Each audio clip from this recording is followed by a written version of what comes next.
സാധാരണക്കാർക്ക് വേണ്ടിയിട്ടുള്ള ഓഡീഷൻ, സാധാരണക്കാർക്ക് വേണ്ടിയിട്ടുള്ള അഗ്നിപരീക്ഷ, സാധാരണക്കാർക്ക് വേണ്ടിയിട്ട് ബിഗ് ബോസിൽ കയറാനുള്ള എൻട്രി എന്നൊക്കെ പറയുന്നതിൽ എനിക്ക് മനസ്സിലാകുന്നില്ല. അതിൽ യാഥാർത്ഥ്യം എന്തെന്ന് എനിക്ക് മനസ്സിലാകുന്നില്ല. കോമണേഴ്സിന് വേണ്ടിയിട്ടുള്ള ബിഗ് ബോസ് അഗ്നിപരീക്ഷ ഇപ്പൊ നമ്മുടെ ജിയോ ഹോട്ട്സ്റ്റാറിൽ ആരംഭിച്ചിട്ടുണ്ട്.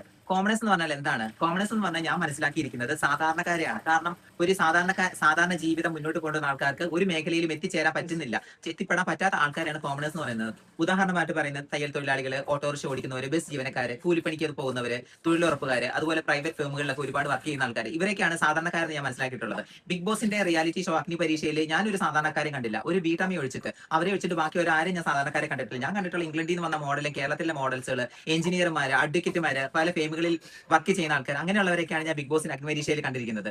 ഈ ഒരു സെലിബ്രിറ്റി സ്റ്റാറ്റസ് ഉള്ളവർക്ക് വേണ്ടിയിട്ടാണ് ബിഗ് ബോസിലേക്ക് ആദ്യം ഒരു ഓഡിഷൻ നടത്തിയത്. ഇങ്ങനെയുള്ള ആൾക്കാർക്ക് വേണ്ടി അപ്ലൈ ചെയ്യാനാണ് അങ്ങനെ ഒരു സിസ്റ്റം വെച്ചിരിക്കുന്നത്. ഇതെന്ന് പറഞ്ഞു കഴിഞ്ഞാൽ സാധാരണക്കാർക്ക് വേണ്ടിയിട്ടുള്ള, ഇത് ഒരു എൻ്റർലി ഡിഫറന്റ് ആണ് ഈ രണ്ട് കാറ്റഗറി എന്ന് പറയുന്നത്. പക്ഷേ ഇപ്പം എനിക്ക് തോന്നുന്നത് ബിഗ് ബോസിന്റെ ഈ കോമണേഴ്സിനകത്ത് സെലിബ്രിറ്റികളെയാണ് കാണുന്നത്. പക്ഷേ അതിൽ പറയാനുള്ളത് സാധാരണക്കാരെ കൊണ്ടുവരിക, സാധാരണക്കാരി കഴിവുള്ള ആൾക്കാരെ ബിഗ് ബോസിലേക്ക് തെരഞ്ഞെടുക്കുക. ഈ 40 പേരെയൊന്നും എടുക്കില്ലല്ലോ, ആ 5-6 പേരെ എടുക്കത്തുള്ളൂ. അപ്പൊ സാധാരണക്കാരിൽ നല്ല കഴിവുള്ള ആൾക്കാരെ വേണമായിരുന്നു എടുക്കാൻ. ഇത് സാധാരണക്കാരെന്ന് ഒരിക്കലും നമുക്ക് പറയാൻ പറ്റത്തില്ല. കാരണം ബിഗ് ബോസിന്റെ സീസണുകളിൽ നമ്മൾ ഈ ആദ്യമാരെ മോഡൽസിനെ ഒക്കെ കണ്ടിട്ടുള്ളതാണ്. ഇവരെയൊന്നും നമുക്ക് സാധാരണക്കാരെന്ന് പറയാൻ പറ്റില്ല. അതൊക്കെ സെലിബ്രിറ്റി സ്റ്റാറ്റസിലുള്ള ആൾക്കാരാണ്. അപ്പൊ അവരെ ആ ഒരു കാറ്റഗറിയിലേക്ക് പറ്റത്തുള്ളൂ. അപ്പൊ ബിഗ് ബോസിന്റെ ഈ ഒരു കാര്യത്തോട് യോജിക്കാൻ തീരെ പറ്റുന്നില്ല.